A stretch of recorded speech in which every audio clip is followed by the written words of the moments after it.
So this couple from Buffalo decided to go to Phoenix for a few days to get out of the cold.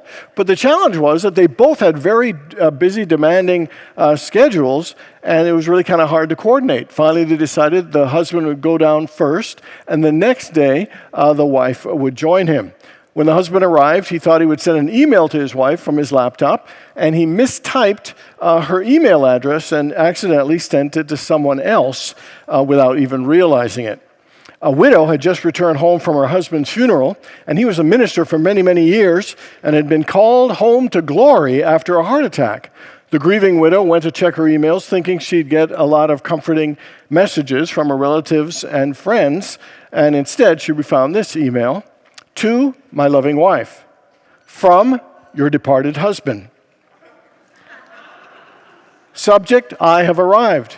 Message, I have arrived and have checked in. I see that everything has been prepared for your arrival tomorrow. Looking forward to seeing you then. Hope your journey was as uneventful as mine was. P.S. Sure is hot down here." Okay.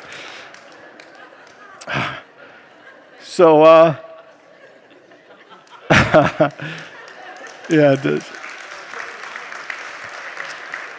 So how many people here have ever struggled and worked really hard, but you weren't getting the kind of progress you wanted to get in some area of your life? Anybody have struggled getting the progress you want? And how many people know that you still have it in you to do great things and to live the best life? You just haven't broken through yet. Anybody feel like that? Do you know at this moment, we are at a time in history where we have access to more information and more knowledge than we have ever had before. I mean, we have access to studies and research and wisdom and instruction like we have never had before. There are more books, more blogs, more podcasts. You know, there are more seminars, there are more workshops, there are more TV stations that are specialized with all kinds of different things. I mean, you can Google or YouTube and find out how to do almost anything. You could learn how to tie a tie on YouTube. You could just Google how to make oysters Rockefeller, or how to install a transmission in your car. I mean, there isn't anything that you cannot do that you cannot find or have full access of that information for. And as much access as we have to all this information, Tommy Baker says that if you were to randomly pull folks out and ask them these 4 questions, how fulfilled are you with your life today? What is your vision for the next 3 years?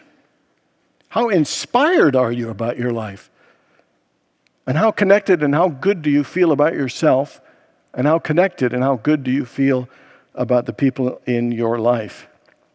He said that the answers that we would get would be surprising, disappointing, and even depressing.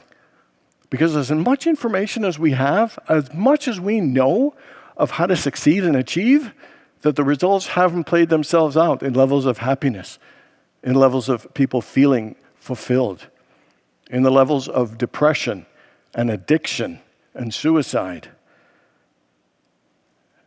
You know, that there is a lot of things that people are struggling with and not able to find the level of happiness and fulfillment. One of the things, as I mentioned last week, that there are myths that we have about what success and fulfillment mean. You know, we think that success means something big, you know, like highlight reel stuff. You got to be making $1 million or being the president of a company or hitting a home run in the bottom of the ninth to win the game. Like everything has got to be big. We think success, the only way to call ourselves a success is doing something big. The second myth that causes us frustration is that we think we can be an overnight success. That success should be instant and can be instant. We go from rags to riches, from 0 to 60, that we could just have it that fast. You know, the other one is that there's a perfect time to do it. We got to wait for all our ducks to be in a row. We wait for the perfect time. And what happens is we end up procrastinating or never starting. And then the final one is that it should go smooth and easy, just the way we planned. How many ever had everything go just the way you planned? Did anybody? Okay, I don't think anybody in here. And so One of the things, and one of the other things is that we get into a pattern. We get really excited about something, put some effort into it, and then it doesn't go as well we'd hoped, and we begin to fade and fizzle, and then we don't try, we don't strive, then we'll try it again 6 months later, and the same results until we kind of just give up and think life's not going to get any better than this. This is as good as it gets. Or even feeling a sense, or feeling down and feeling bad about ourselves because things aren't changing and improving the way we want. So we're in week 2 of a series called The 1% Rule by Tommy Baker. And what it is, it's about showing that the real way to success isn't trying to hit the grand slam home run. It isn't about trying to do big things. It's to find out what makes you happy and work towards those things by doing a little bit of action every day. With 1% improvement every single day, we will get much further in the long run and be happier along the way than us trying to make it big and get it fast. And so today, and the fact is, we all have so much potential. We have all this spiritual power. We have all these incredible abilities. And so we really should be utilizing them in a greater and more effective way to bring more happiness and peace to ourselves. And so today we're going to look at 2 things, and that is the possibility and the foundation to help us utilize the 1% rule. And so first, let's look at the power of possibility. Everybody, I want you to think about your life now or the way it is, and I want you to ask yourself the question is, what are the possibilities for your life still? You know, what possibilities lie of things that you can achieve or create? What are the possibilities for you to feel even greater levels of happiness and fulfillment? You know, even though the Bible says with God all things are possible, and all things are possible to those who believe, sometimes we don't always believe that good things are going to happen to us. You know, sometimes we're in such a rut, we think it's not possible that we will ever find love, or not possible that we will find the level of happiness, or it's not possible that my life will get better or change or improve. We get so stuck in a mindset of lack, of scarce, and limitation that we feel absolutely hopeless about our lives being transformed and improved. Feeling the way almost that what Henry Thoreau said, the mass of men lead lives of quiet desperation. I mean, sometimes we can get to that level of hopelessness thinking this is as good as it gets, and it is not getting better. But that mindset is absolutely not the truth. We live in an abundant universe with unlimited possibilities. And when we open our minds to the power of possibility, it opens us to new hope, to new opportunities, to new perspectives, to new mindsets and insights and blessings. You know, and once we begin to open up to the power of possibility, it really changes us, which changes our lives. As we open up, life opens up for us. And I would tell you, the power of possibility stems from 3 elements. And the first one is desire. Desire is the thing that drives us. Desire is the thing that moves us. I would say desire is the thing that initiates the process of creation. Desire is the thing that is the key to attraction and manifestation. And I would really say it's the natural universal impulse towards action and achievement. The first thing you have to do is you need desire. What is it that you desire? What is it that you yearn for? What is it that will make your life more fulfilling, more meaningful, and more joyful?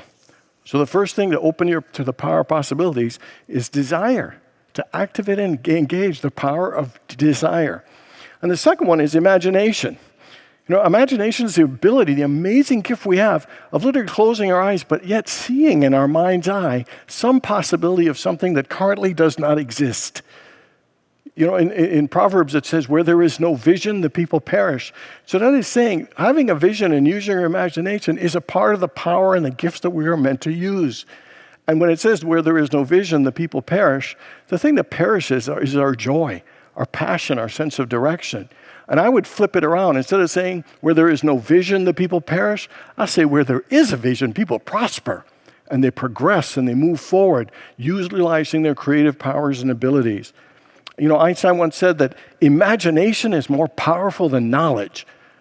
And why do you say that? Because knowledge represents what is. Imagination represents all that could be. It is absolutely unlimited. So what do you see for your life? What can you imagine yourself having, becoming, or achieving? And then the final thing for possibilities is faith. To absolutely believe that you are here, but with faith and effort, you can get to some greater and better place. And we've got to feed our faith, grow our faith to know that all things are possible, to know that our dreams can absolutely happen, that the universe supports us, and we have the resources and the talent and the ability to help bring those forces into manifestation. Desire, imagination, and faith. Henry David Thoreau also said this.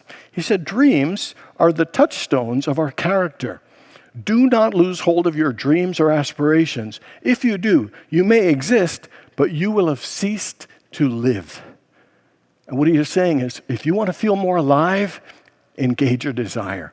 Use your imagination and use the power of your faith. That brings us alive. It opens our minds and our hearts to greater possibilities. It makes us see ourselves differently, life differently, and others differently, and all the things that could be differently. So to me, no matter what age, no matter what stage, every one of us should engage the power of possibility and ask ourselves, what's possible for me? What is next for me? What am I meant to do and experience and create that isn't happening right now? And here's your assignment, the first one, and that is, in these 4 areas, I want you to figure out where you are now and then think about what's possible for you. Think of a couple of possibilities. The first one is in the area of your health, fitness, and vitality and well-being. Where are you now and what's possible for you in that area? In terms of your career, business, and financial success, where are you now and what's possible for you? What are some possibilities? The third is in your relationship with your family, friends, social network. Where are you now, and what are the possibilities for you in that area? And finally, with your spiritual connection, with your sense of purpose and fulfillment, where are you now, and what is the possibility for you? There is power in possibility. It awakes us, it engages us, it drives us, it excites us, and it helps utilize the incredible power that we have of creativity, and attracting and being creators and manifestors. And we end up living more hopeful, optimistic lives when we engage the power of possibility. And the second thing to utilize the 1% rule is that we have to build a strong foundation. Like when we look for a house, we know that the foundation's important, but we really don't think about it. We're more concerned about designing and decorating, where the big screen TV is going to go, and feng shui in the place. But if the foundation isn't good, and there is a flood, things can go. This dream home can become a nightmare or a money pit very, very quickly. The truth is, you cannot build a strong building on a weak foundation. And this is what Jesus was talking about, the importance of a strong foundation in the book of Matthew, chapter 7, verse 24 to 27. Here's what he said. He says, "Therefore, everyone who hears these words of mine and puts them into practice is like a wise man who built his house on the rock. The rain came down, the streams rose, and the winds blew and beat against the house, yet it did not fall, because it has its foundation on the rock. But everyone who hears the words of mine and does not put them into practice is like a foolish man who built his house on sand. The rain came down, the streams rose, the winds blew and beat against the house, and it fell with a great crash." We can't build a strong life on a weak foundation. The foundation for a house, a foundation for a successful life, for our dreams, for a fulfilling and meaningful career, is the thing that we rely on when things get tough, when the storms come. What is it that keeps us going? What is it that gives us strength and resilience? We need a strong foundation. And so for you, what is the foundation you utilize right now? When things are tough, when you're moving towards your goal, but it's really hard and you're not making progress, what is the foundation you hang on to sustain you, to drive you, to lift you? Because the foundation is a thing that we build our success and our lives and our goals and dreams on. And so The first thing that we're going to look at of building a strong foundation is to know that God is our foundation, that our foundation is spiritual. In Scripture it says, everything that is seen comes from what is unseen. That everything, that is out there, the source is spiritual. The source is invisible, and it is that is our foundation. And we need to build upon that foundation. To know that God is my source, God is my strength, God is my foundation. That is the truth that we need to take in and embody and live from. God is my source, God is my strength, God is my foundation. God is my source. Together. God is my source. Take a deep breath. God is my strength. Together. God is my strength. Take a deep breath. God is my foundation. Together. God is my foundation. Just take a deep breath. And that is the absolute truth. God is the rock upon which we build our lives. It is our foundation when things are shaking. That is our foundation, to turn to the presence and the power and the truth of that invisible spirit that is in us and all around us and makes everything possible. There are 5 things that we need to do to make sure we have a strong spiritual foundation. And the first one is just to affirm the truth that God has a plan for our lives, that God loves us and wants the best for us, that God is our source, God is our strength, that God is our foundation. And we need to speak those words and affirm those words. Another thing is that we need to rest in God. Everyone, just take a deep breath. And sometimes we just need to relax into God.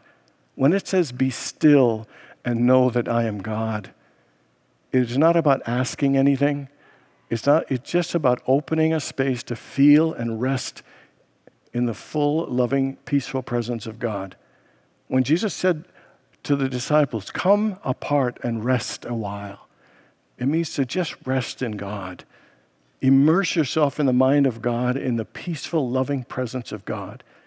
That we really don't even need to ask for anything, that we really need to immerse ourselves and to feel the presence and the awareness of that loving spirit within us.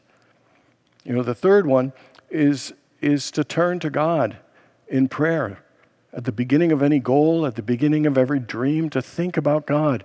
Emmett Fox calls it the golden key. He says, anything going on in your life, the best thing you can do, think about God. Just think about God.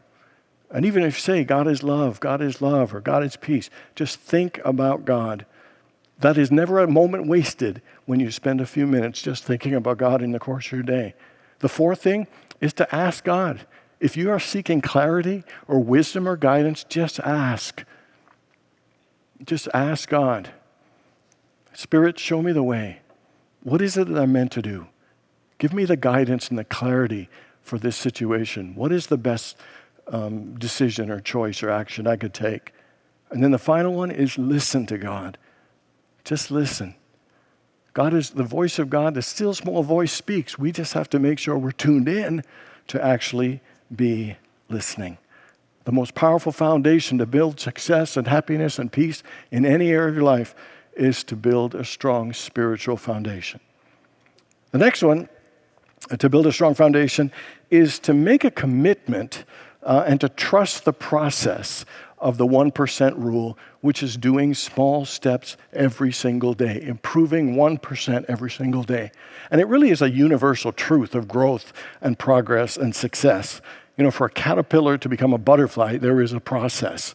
To have a baby, it's a process. To grow corn is a process. Everything has a process. We sometimes want to rush through things so quick that we sometimes lose out on working with the natural process of growth, of transformation, of things increasing and improving. So one of the things we need to do is to absolutely trust the process by doing the work daily.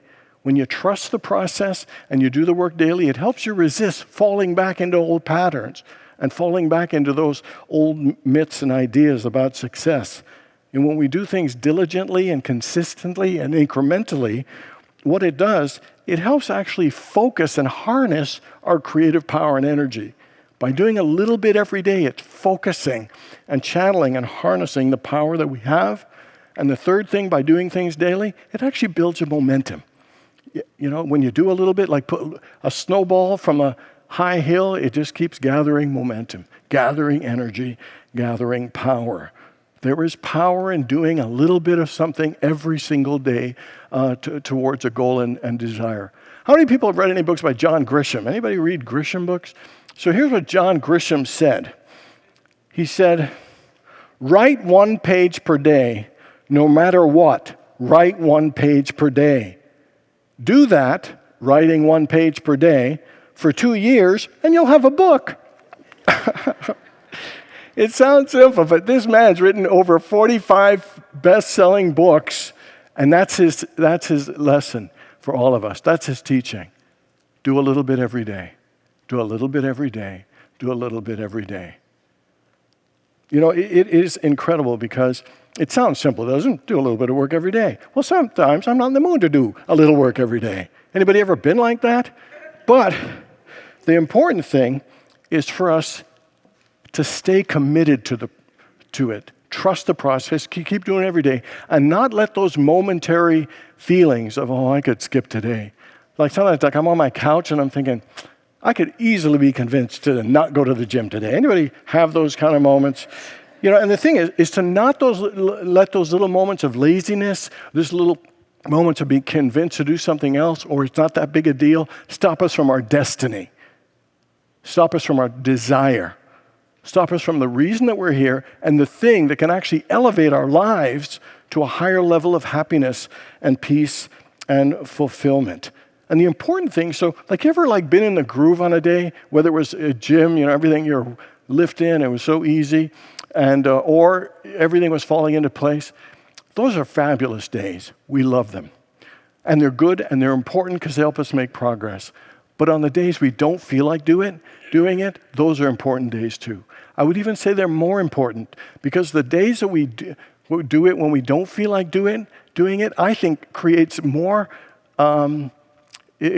traction for success and makes the days that we're in the flow absolutely possible. How many people have heard of Dan Millman? I think he wrote the Way of the Peaceful Warrior. So when he turned 60, he wanted to do something kind of special, so he wanted to learn how to ride a unicycle.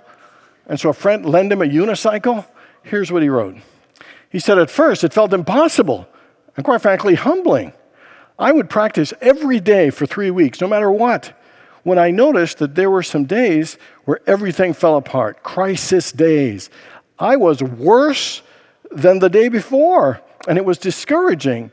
But then I realized that the day after the bad days, I made a breakthrough. If you stay with it when it gets hard, you can have breakthroughs to new levels in all areas of your life. So what we need to do is trust the process and keep doing the work. Trust the process, keep doing the work. There'll be some good days. There'll be some bad days. There are things that work well. Some days things won't work as well, but keep working the progress. How many people have heard of Domingo Germán? He's a pitcher for the New York Yankees, and last week he pitched a perfect game. 27 batters, 27 out. And he was the fourth Yankee in history to pitch a perfect game. Only the 24th pitcher ever in the history of Major League Baseball. Hadn't been done in 11 years. He pitched a perfect game. But do you know, the game before that, he gave up 10 runs in 3 innings, and they booed him off the field because they were playing against the worst team in the league? There'll be some good days. There'll be some bad days. Trust the process. Trust the process. Trust the process. Don't give up because you have a bad day, because a great day is on its way. And that's the thing we need to remember. It is the 1% rule. It will build momentum, but you got to trust it. You got to hang in there with it. Whatever it is you want to do, study 1% a day. Eat well 1% a day, or pray, or practice, or make the phone calls, or do whatever it is. Do the little bit, commit, and you build a strong foundation. Commit to that little bit of activity every single day, and you will build a stronger foundation. And no matter what storms come, you will hang in there and stay tough and break through to something greater. And then the final one, to build a strong foundation, is to celebrate your progress and to love the process. So we need to celebrate the progress, that we showed up, that we did our best, or that we made a mistake and we learned from it. I'm doing this fitness thing, and last week I had 3 really good days. I was in the flow, and I had 3 really not so good days. And while I was feeling tight, and I wasn't able to do as many push-ups, and I wasn't moving as easily, I said to myself, hey, you're doing a great job. Just the fact that you showing up is a good thing. That you're making progress. And I felt really good about it, because in the past, I'd be like, oh, God, I had a horrible day. But I had a successful day. I was out there. I was improving. I was getting better. And I was knowing, even while I was doing it, that a better day was going to come. But I was glad that I was doing that work today. It's the tough days, I think, that really are absolutely key. It's when we hang in on those days, it gives us the traction to rise to a higher level. When we celebrate, appreciate, and acknowledge the good that we're doing, that by the law of attraction, what happens? We will have more to celebrate, appreciate, and acknowledge the good that we are doing. You see, and sometimes I think it's so important that we need to appreciate ourselves, because sometimes we're so tough on ourselves. We're so brutal on ourselves. A part of this celebrating thing not only gets the energy up that'll attract more, but it makes us feel good about ourselves. It honors us, it affirms us, it supports us, and it really helps us appreciate ourselves in a greater way. And when we do that, we get more excited about the process. When you celebrate the progress, you get excited about the process. I watch a lot of things about comedians, and when comedians get together, what they talk about? They talk about all the tough times they've had, and all the things didn't go well, and what it was like working on their material in the clubs. The process for comedians is they write material, they go to the clubs and they work that material, and then they can either keep touring with it or do concerts and so on.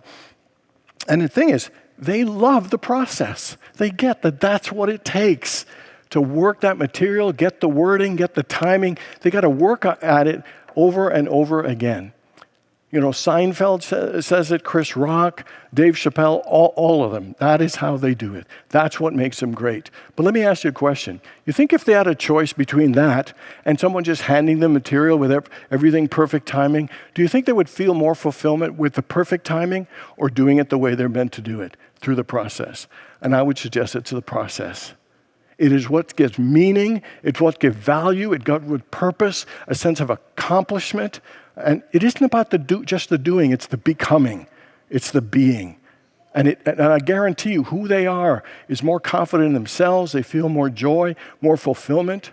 Let me give you another example. Suppose in September, Roger Goodell goes into the Cardinals' change room, their locker room, and presents them with the Vince Lombardi Award and dubs them Super Bowl champs. We don't even have to play this year. Do you think they'd be fulfilled being handed a trophy? No, they would not. Because it is the sweating and it is the working and the striving and the learning and the failing, all that together, that going and enduring through that's what makes us feel great. That's what makes us feel alive. That's what makes us feel a sense of accomplishment and fulfillment. I'm beating this to death, but I love Naked and Afraid. That show they take people and put them out in the wilderness, no clothes, no water, no food, and they got to fend for themselves for 14 days and sometimes 21 days. I watch that show because I would never do that. One night you couldn't pay me enough to do that. My idea of roughing it is a hotel without room service. That's rough. But the reason I watch it is because I love how at the beginning they said, I've always dreamed to do this.